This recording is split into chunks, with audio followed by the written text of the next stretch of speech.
I got left on the units lost tab, so you guys are probably like, dude, what's going on? Irie, you're just talking about this random stuff, and I don't even know what's going on in this game. So there you go. More Thors coming out. Excuse me, I'm going to need another drink here because my throat is getting very dry. Excuse me there.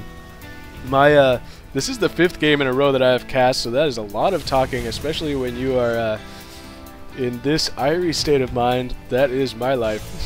But it looks like CherubDown and ettuniversum thinking about making a press here. They have sizable armies. The Thors are really making this group of biomech beefy here from CherubDown, but the tank placement is very good here from BazookaBenji, so it will be difficult to break this if they try and come right up the front. Really though, with this has now been this command center has been changed into a planetary fortress, so it will be very difficult to deal with now. A couple of missile turrets here too to ward off any kind of air assault, though the back of this mineral line is pretty vulnerable.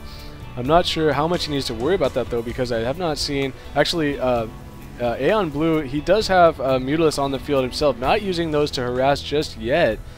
But ettuniversum has some Mutalisk of his own, so we are going to see. It's basically the Zerg players have the similar, very similar army composition. Actually, with ettuniversum being a little bit more roach heavy, and aeonblue having a little bit extra Zerglings there. He is sending these out to prevent any kind of expansion. Always a good idea when you are Zerg. Obviously, you want to use this. The speed of these Zerglings. Players forget. Sometimes Zerg players will forget in late game that the Zerglings can still be very effective at harassing even in late game because they are faster than pretty much everything else. I actually don't think there's any unit that is faster than a Speedling at running across the map. So what you can do is come up and harass this expansion, and once your opponents start to send reinforcements, just run away and live to fight another day.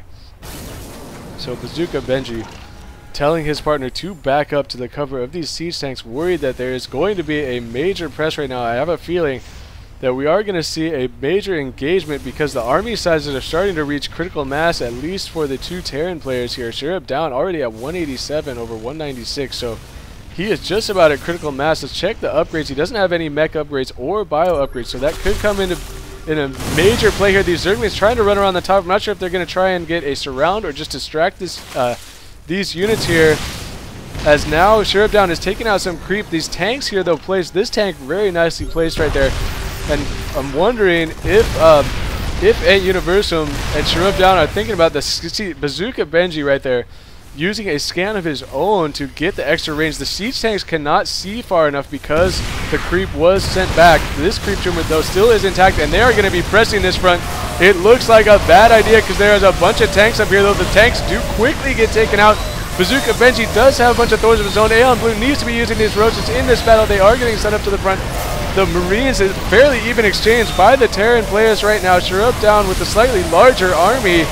It looks like could get the better of this, but finally the Zerglings from aeonblue come around the back and they trap all these Thors here. Are going to go down. CherubDown is able to save a couple of Marauders and a couple of Marines, but that is it. And they're in a world of hurt right now. They're in a lot of trouble. BazookaBenji and aeonblue are going to be targeting these expansions up here. This command center never even re-landed after that initial Ling harass. We'll see if they move onward to this base in the top left, which has not been turned into a planetary fortress. Probably needs to be thinking about doing that, but it would probably be too late at this point because BazookaBenji is already on his way up there. And actually aeonblue burrowing all his units underneath this spot. I'm not sure what that's all about, but the Mutalisk will be chasing down this command center. And now BazookaBenji is in the expansion for CherubDown. And I don't think they're going to be able to defend this. There are a lot of mutas actually for the Latin named player ettuniversum, and he's going to be.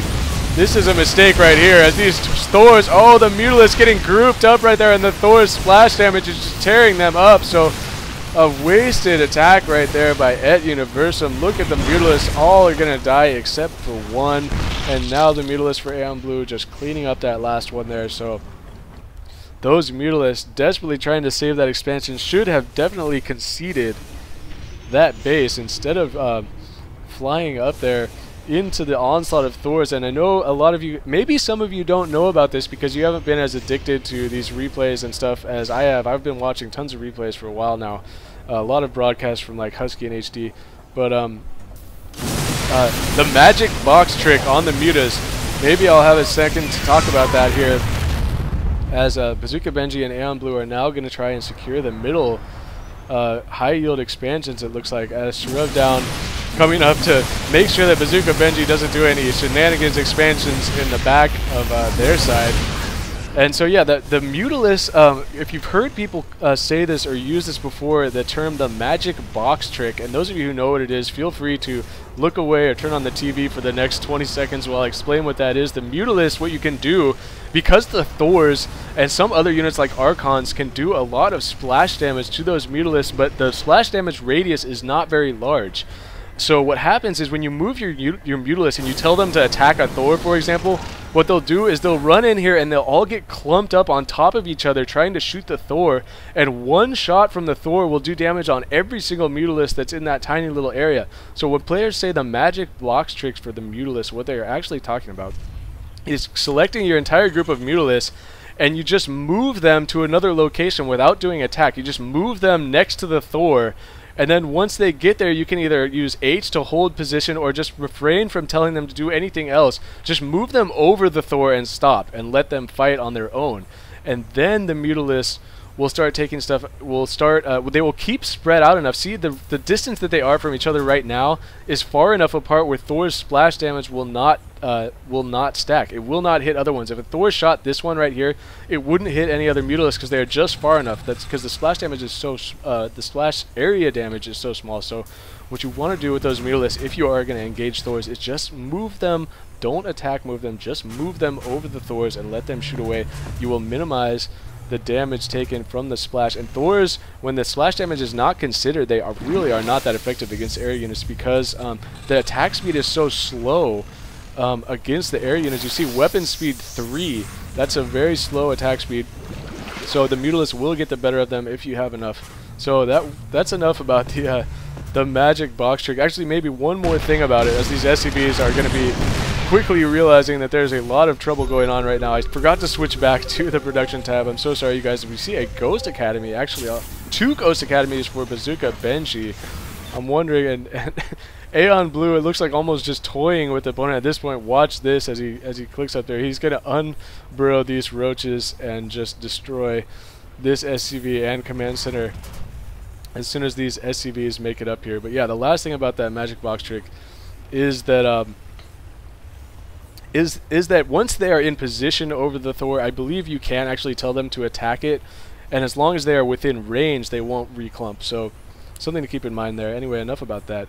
As I'm waiting just now, waiting for these roaches to pop up. Are they going to wait till the command center finishes so that he won't be able to cancel it and then blow this whole thing apart? That's probably what we're going to be seeing. Map control definitely in the players on the right's advantage. We did see BazookaBenji getting out 2 Ghost Academies, so he's actually getting the Ghost energy boost, and he's getting cloaking, and he has then queued up nukes on each of these. So we are going to see, excuse me there, we are going to see some nuclear warfare coming up here soon. I'm not sure how necessary it is, as BazookaBenji is throwing down 3 command centers in the front. You know those are all going to be turned into planetary fortresses, so this defense here is just basically impenetrable. There are missile turrets, Thors, siege tanks, everything in here.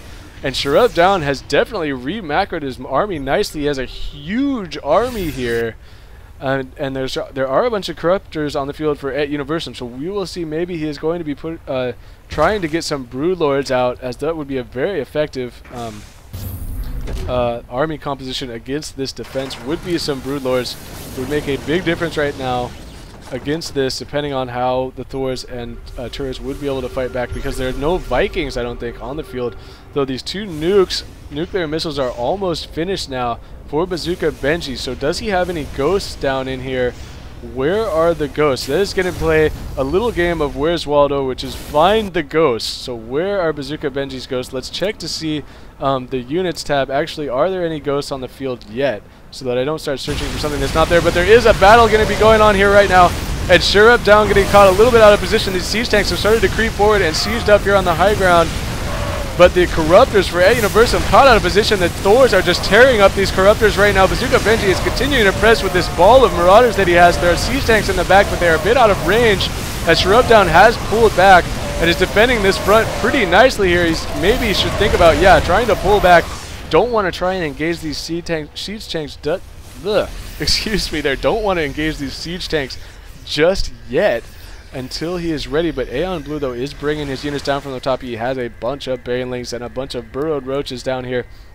So it looks like we may be trying to see a bust. I want to find, where's the ghost? Okay, the ghosts still aren't even out, I guess. He is now producing 2 ghosts. That is BazookaBenji. So while he is slowly creeping forward with these command centers, and he is going to be building more planetary fortresses to just completely contain his opponent. And if these planetary fortresses go down, that's basically going to be it, because they will not be able to get out of here. And they are going to run out of resources. They are going to be starved. That is the team on the left, as BazookaBenji is continuing to fire away at this front here. I want to fight. I can't lose the ghosts. Where are the ghosts? I want to find the ghosts because I know there's going to be some nukes going off here, and I need to find them soon, because he did build those 2 nukes, and where are they going to be? There is an expansion up here that has just dropped off a bunch of SCVs, and this is a very, very juicy place to be nuking if he could. There's no detection up here. So is that what BazookaBenji is going to be thinking? I don't know. He actually has his ghosts. Does he have his ghosts up in here? It's just so hard to tell right now. And here comes one ghost. So maybe this is the guy that's going to be letting loose with some nuclear missiles, as BazookaBenji now with a very heavy mech army. Look at all these siege tanks and Thors. And here comes the ghost. It is cloaking up.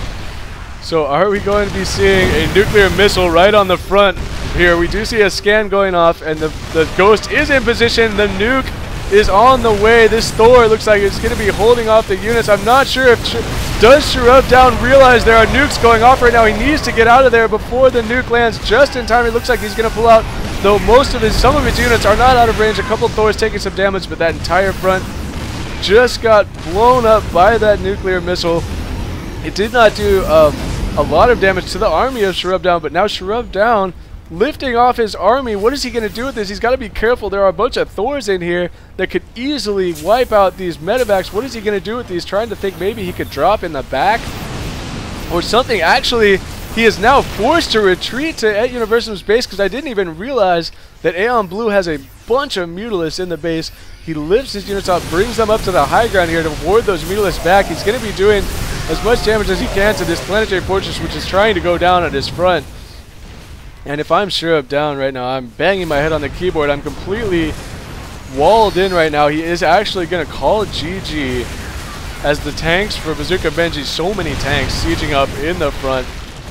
So it looks like that is going to be it. Here comes another nuke, just because he can. aeonblue could actually lose all his mutalisks and roaches and banelings in this nuke, and that would be pretty funny at this point, because it is his teammate. But it looks like that ghost did go down, or that nuke did get canceled, because aeonblue would have lost all of his units. And CherubDown desperately trying to break these siege tanks, but there are way too many. Nothing scarier when you are on the defensive and somebody is creeping up with this many siege tanks. So hard to deal with. So there you go. ettuniversum GG's. aeonblue GG's back. And this game was sent to me by BazookaBenji. So thank you, BazookaBenji, for sending me this game. It was a pleasure to cast.